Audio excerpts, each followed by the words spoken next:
We're already presenting here back with another Honkai startup guide, and as we do have the new purification reset for Clichéd Sayings, today I'm here with the best characters to use video. As normal, this video is going to be super fast paced, so I definitely recommend to buckle in because it's going to be a lot of info very fast. So all I want to say before I get to the video, drop a like, drop a sub, hit the bell icon for future videos like this, and let's get straight into it. So first I just want to start off saying ignore that I'm on stage 1 here. This is my Asia account just so I can showcase the buffs fast. Before getting into the characters and before reading out the buffs, I will show the actual weaknesses. I just want to really quickly show off what the buffs are. So as we do have the Surging Grit, when entering Surging Grit, consumes all resound. Each stack of resound deals 1 instance of set amount of damage to a random enemy target. During Surging Grit, increases enemy target's damage taken by 50%. And after they're defeated by any unit, all allies additionally gain 1 stack of resound. When you do have 10 or higher stacks of resound, you consume those stacks and will deal 1 instance of set amount of damage to a random enemy per stack. And then if we do take a look at the individual buffs, we do have during Surging Grit, gives everyone 40% speed. And when resound is consumed, you recover a skill point. And the mechanic is using skill to attack enemies for every enemy target hit. Additionally, accumulates 3 grit value for all allies. Next one is during the grit, after enemy targets is defeated by any unit, there's a 50% chance to gain a stack of resound. And this one is launching a follow-up attack. Every enemy hit additionally accumulates 2 grit value for all allies. And the last one is when entering the grit, activates the ultimate of the first character in the team lineup and increases their damage dealt by ultimate during Surging Grit by 50%.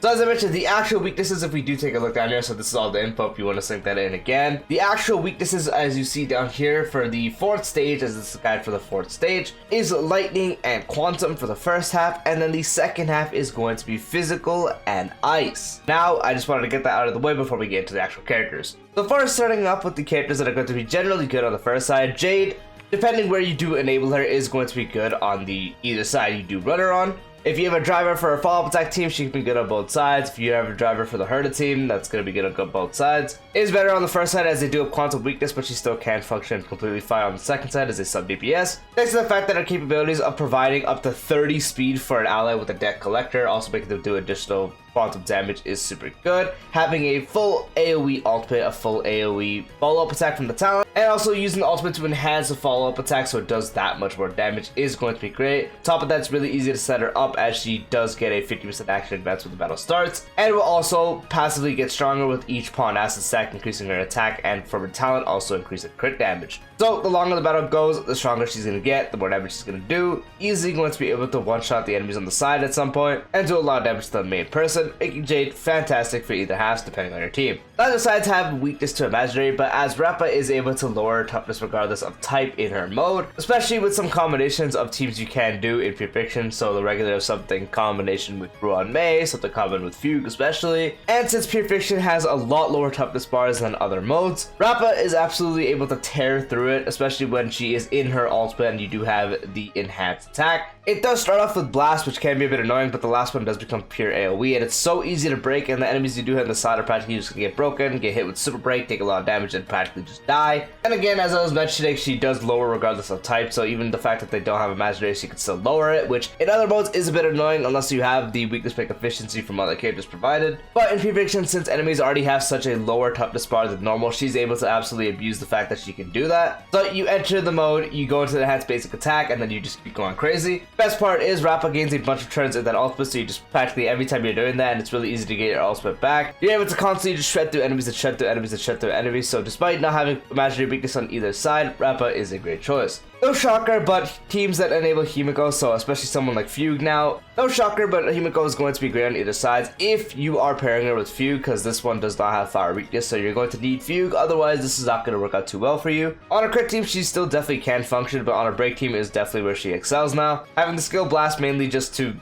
build up energy for the ultimate, using the ultimate to hit everyone on the field is good, especially if you break with that, which now it can with the help of Fugue. But mainly for the Victory Rush talent, once you do inflict an enemy with weakness break, you get charge max of 3, and then you immediately consume those once you do get it and have the follow-up attack go. That's the main thing you are going to be focusing on here, as it does do a bunch of damage. So centering a break comp around Himiko is going to be great because she's going to be able to constantly consume this, but you will again need Fugue, as Fugue is able to provide toughness lower regardless of type. If you are able to do that, Himiko becomes a good option on both sides. Normal Herda, I put her here rather than the new Herda, just because this Herda can be slotted in teams a lot easier as opposed to the other Herda. The other Herda is mainly running as a hyper carry, and you compare this Herda with that Herda, which is a practically guaranteed max point team because of how strong it is. But since this Herda can be ran on more teams than just a pure hyper carry Herda team, gives her a bit more versatility as she's having a skill that's AoE, the ultimate's AoE, the follow-up attack from her talent is AoE that you're able to proc over and over again. And as you're able to proc this over and over again as a sub DPS, she does slot into a lot more teams. That's another case where you can run something that's not a break Himiko team. You can do the Himiko Herda team. That thing is still powerful. Better knowing that Himiko will not be able to lower toughness unless you're running Fugue on the team, which is going to be a bit iffy. Just because on teams with Himiko and Herda, you're going to run someone that can buff both of them because they both do good damage. So this Herda is able to constantly kill as well, thanks to the fact that she can get a lot of damage output. On top of that, being a 4-star means she has access to her Eidolons, and I'm pretty sure she is a free E6. Even if you somehow have no dupes in that, which is impossible, but if you do, she's still going to get a buff from all these Eidolons. But overall, it's just her base kit that works so well in Pure Fiction. Again, having AoE everything, being able to have a lot of damage output is why she's good on both sides. Now for the first half, primarily focusing on lightning characters, Acheron is going to be fantastic. Whole playstyle is going to be building up her ultimate as fast as possible. Her skill can do a lot of damage that can practically just destroy the enemies on the side to help you gain ult faster and also shred the boss a little faster. And then once you do get the ult, that's going to kill everyone on the side, and it's going to also do a lot of damage to the person in the center, which is the whole goal, to kill as fast as possible past the first wave. So paired with teammates that can have a lot of debuffs fast, or someone like Jiaoqiu especially, which is her best partner, she's going to be able to gain ult really fast, and when she does gain ult, she's going to shred.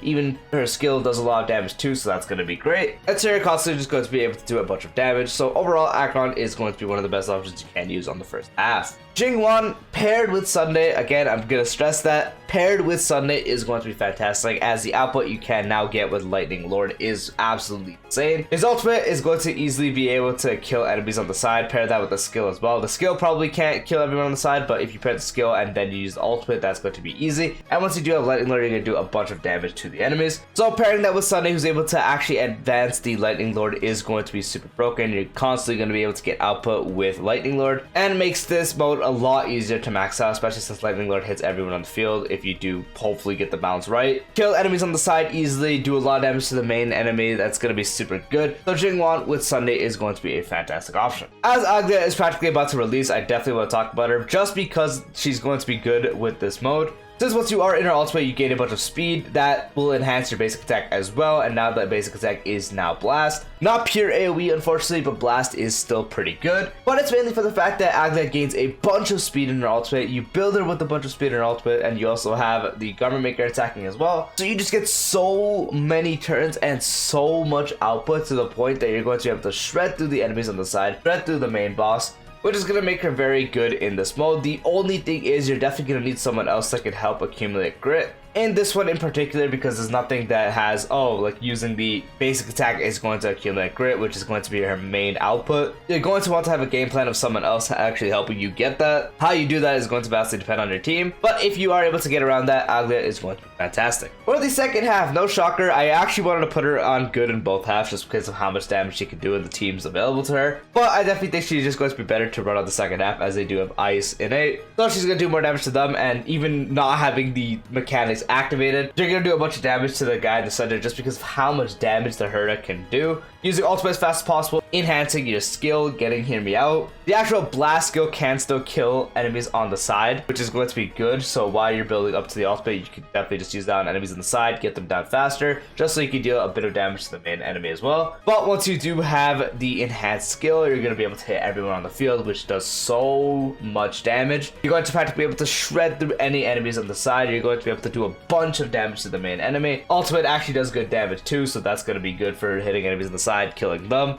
and also doing some extra damage on the main boss. And since she has such great options compared to some other characters, like you can pair her with Jade, absolutely shred. You can pair her with the Puppet Herda, absolutely shred. You just have so many options. Making Serval also really good is going to be great as well. And so the Herda is one of the best options you can use on the second half, and honestly, you can probably use her on the first half just as fine. Yunli is going to be fantastic as she does have a blast skill, so it can help you kill enemies on the side. And then once you do have the ultimate and you mainly get into it cult, hitting everyone, it's going to be bounced, but it's still hitting everyone. Does so much damage if you are in the grit state. You're going to absolutely be able to shred through the enemies, and the main boss is going to take so much damage as well once you do proc cult, especially in grit. So the entire playstyle is to have supports that give Yunli energy. You get into a cult as much as you can, constantly deal a bunch of damage to the main enemy and also just one-shot the enemies on the side. Yunli with Intimate Cult is just very powerful. Clara is also fantastic. She's definitely a weaker form of Yunli, but she still does have counters, and since enemies can attack you pretty decently often. But once you are in your ultimate, you're able to turn the counters into blast, which is going to be great for hitting enemies on the side. If the main boss hits you, he can take a lot of damage too, depending on your team. But since in this mode, enemies can attack you pretty often, it's going to be good. Since the more enemies attack, the more counters Clara can get. On top of that, her skill is also AoE, which is going to be able to do good damage based on your team, especially if you pair it with Robin. If you pair it with Robin, it does a lot of damage. And since it's also AoE, it's able to do a lot of damage on the side, help you bigger down enemies as well. Overall, making Clara a fantastic option to run. Our Gen T is going to be fantastic as well, as they do have physical weakness, so he's able to do a lot of damage. His ultimate, especially just the 90 where you loop it, you're gonna be able to hit everyone multiple times. You're also gonna be able to easily stack his talent to have the max effect by the second wave-ish easily. And then again, the main thing is going to be the fact you're able to loop his 90 ultimate, which is going to be great, and anytime you do use the max ultimate, it's going to do a lot more damage. But it's better to just loop this since you're killing enemies on the side constantly, gaining energy back. It's going to be great. On top of that, his skill also does a lot of damage to enemies on the side mainly, but it's also mainly for the fact of recovering energy, so that's going to be the main reason you do use it. But as it does help you deal with enemies on the side, this could be great. The main selling point is going to be looping the 90 energy cost ultimate, since it'll do a lot of enemies on the side, practically kill them, do good damage to the main boss, and you get a good amount of energy back, allowing you to potentially loop it, and then depending on your sports, you can loop it even more. Sometimes you get the full ultimate, which is going to be still fine. It's going to absolutely shred, but it's just better to get multiple ultimates with the 90. So overall, our Gen T is a great option as well. For debuffers, no shocker, Jiaoqiu is going to be great, as ultimate activates the zone, so enemies are just going to take more damage in there. If you are running him with someone like Yunli or especially Acheron, that's going to be great because Yunli does ultimate damage, Acheron does ultimate damage, and also gains these stacks for enemies attacking. If you're running the Herder Shop Lycon on him, you can practically always have this ultimate up, at least when it comes to the debuffs for Acheron, I mean, because even without a Lycon, you can at least have these ultimate up at all times pretty much. On top of that, when he does attack, he's able to have a general vulnerability, which is great. That's mainly for the fact you practically just pop this ultimate once, and now you have the zone that's going to make enemies take more damage for a while. Going to inflict enemies with action roast as well, so it's just really good. Mainly when pairing with Acheron, but still can be good on other teams as a general debuffer. Melee's also good, mainly just for the 40% exposed debuff for, you know, lowering defense by 40%. It's going to be great, especially pairing with someone that's going to be pure AoE, dealing damage to the main boss as well. Just because you do pop this on everyone, but it's not going to be like Jiaoqiu where the zone just stays active. This is going to hit everyone in the field, and then once you kill everyone on the field currently, the debuff will be lost on the enemies on the side, but it'll still be on the main enemy until you at least kill them and go to the next wave. So definitely paired with someone that's going to be constantly hitting the main boss is going to be ideal, and in those cases, Pela can be great. Last one's also a pretty decent option just because also having defense shred with the skill is going to be good, allowing you to refresh it a bit more as opposed to someone like Pela. Only downside is this is going to make you consume a lot more skill points. This is going to be a bit of an issue. You also have the Arcana stacks go, so you can have a bit of chip dot damage, so helping you deal with enemies on the side faster. Can be a bit good. Unfortunately, she's not going to be able to really be used on a dot team because dot on this one is not going to be too great, but still can definitely work. And once she does have enemies inflicted with Epiphany, she can make them take increased damage as well, so that's going to help practically anyone, mainly for the fact that she's able to lower defense based off her skill, so that's why Black Swan is also a good option. When it comes to harmony supports, no shocker, Robin's going to be good with the 50% damage though, giving everyone an extra turn to attack more, giving everyone a massive attack increase, providing some crit damage as well. Actually, any team that's going to excel is going to benefit a ton from Robin. You know, she's great on the Herda team, she can be good on Acheron's team even, broken with Yunli, broken on any follow-up attack variant team you're doing, fantastic with something like a crit Himiko or just a hybrid Himiko. Just a bunch of teams, practically any team you're going to be using on this is going to benefit from her, unless you're doing a break hybrid or you're just running Rappa. That's the only teams where you don't really want to run her, but every other team is just going to benefit from her thanks to her buffs being really good, able to set up right away with the skill as well, as she's able to get a 25% action advance. So overall, Robin is one of the best supports you can run. Broadway is also fantastic because you just have the skill pop, and now everyone has an increased damage multiplier, which is also going to be further enhanced thanks to one of her bonus traces. So having up to 180 break effect will increase it up to a maximum by 36, so you get 36 plus 32 for a damage increase. On top of that, giving everyone weakness break efficiency, so that's going to be absolutely fantastic. Making enemies on the side a lot easier, helping you break the main boss is going to be great as well. In the ultimate, increasing everyone's all-time rest pen, being able to re-break enemies is great. And also giving everyone speed is fantastic, so you can get more turns potentially depending on your tuning. So overall, Ruan Mei, fantastic option. Thunder is fantastic as well. Any team that's going to benefit from an Acheron advance, he's usually always going to be the best option you can use. Especially with Jingwan and especially with the upcoming character Aglia, you know, giving a good 30% increase to damage dealt. Also providing the extra turn is going to be great. And if they do have a summon, so Jingwan or Aglia in this case, it's going to be a further increase by 50%.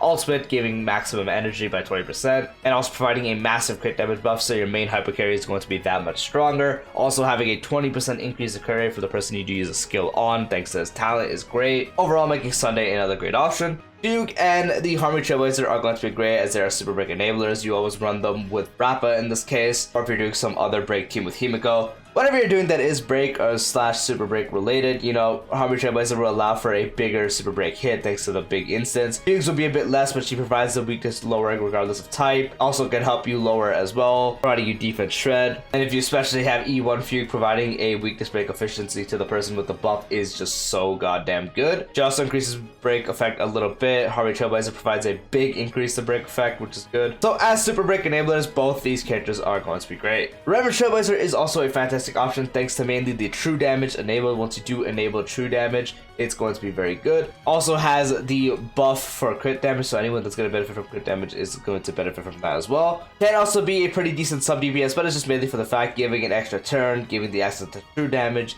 giving the extra crit damage. Those are going to be the main selling points, so any teammate that can slot the Remembered Trailblazer in is going to benefit, such as an Acheron E2 team, especially someone like Yunli. True damage is going to help you do a lot more damage and easily be able to kill enemies on the side constantly with an AoE without a second thought, making them a good option. Tingyun's great as she's able to supply a bunch of energy, especially if you do have the E6 giving you an extra 10, so that's going to be something you can use. Also provides a 50% damage dealt increase, which is going to be great. The skill also provides attack based off her own, which is also really good. Bit of lightning extra damage you can deal, but that part is practically negligible as it doesn't do much. So any teammate that needs a good energy cost can benefit from Tingyun, especially for energy. When it comes to sustains, Linksha is going to be one of the best ones as she's able to constantly deal damage while also constantly being able to sustain your team. She's able to heal you a lot, and something in Pure Fiction where you don't really have to worry about dying too much. She's able to heal you plenty. And if you are pairing her on a break team, so with Himiko or someone like Rappa, and even if you're running DPS Linksha, you know, ultimate is pure AoE, skills pure AoE. When Fuyuan gets the attack, it's pure AoE as well. If she doesn't super break, it doesn't do that much damage, but it still can help you build up on enemies. If you do trigger super break, it's going to do so much damage as she's able to do a bunch of damage. She is one of the best sustains you can run. Aventurine is also absolutely broken as the shield is up and then you practically never have to worry about dying just because the shield is practically just never going to break. Even in other modes, especially in Pure Fiction where they're not going to deal as much damage, if enemies are attacking you a lot, you're going to be able to gain the blind bet stacks, proc the talent's follow-up attack, which is balanced, so that can help you build up on enemies. You can pop the ultimate on the main enemy so they take increased crit damage. And then with enemies attacking you and you proc with the follow-up attack, you can also get this part of the trigger so you actually get some of your shield back. So you can constantly refresh that, which is going to be great, making him one of the good options you can run. Ho-Ho is also fantastic as she's able to heal you enough, dispel a debuff, but mainly for the fact she's able to provide you a massive increase to attack and also increase allies' energy based off their max energy by 20% as well, just like Sunday. But this is going to apply to your entire team, which makes it that much better, making her one of the best sustains you can run. Gallagher is also great. He is practically just going to be a worse Linksha in this case, but he also has the Basada debuff, which is going to be making enemies take more break damage. But since he provides offensive healing, it's going to be great, so you practically don't have to worry about dying, which makes him a good option as well. Which one's also great. You proc the skill, and now everyone has an increase to max HP based off her own, and also a 12% increase to crit rate, so that's great for anyone that's going to want to crit. If you do trigger the actual Fushball thing where she heals, you can get another one by just popping the ultimate. Ultimate also does some okay damage, so that's going to be another thing you can have to help you wiggle down enemies on the side, making Fushuan another pretty good option. And then another good option is Luotra, as he doesn't unfortunately provide any buffs, but he practically just makes it to where you have the offensive healing, where you just heal. Has the best healing output in the game still, so you don't have to worry about dying. But it's just unfortunately, it doesn't provide any other buffs, so unfortunately, not going to be the best option, but still is really good, so you just never have to worry about dying. Now, where to take what buff, it's pretty self-explanatory this time as well. Any team where you're able to abuse the fact that they're able to use skill to attack enemies, and each enemy hit is going to have the 3 grip value. So any teams, mainly the Herda teams with the skill, is going to be the way you do use the first buff. Any follow-up attack related team is going to use the second one because it does have a grip value accumulated when when you are using fall protects for each enemy hit, and any other team is practically going to benefit from the last one, because having the first ultimate character get their damage increased and also get their ult back is going to be great, and that's sort of how you want to go about this. If that's the video, once again, yeah, I know it's fast paced. Be sure to comment down below what you did use to give people more insight on what to use. Hope you found the video helpful. Peace out.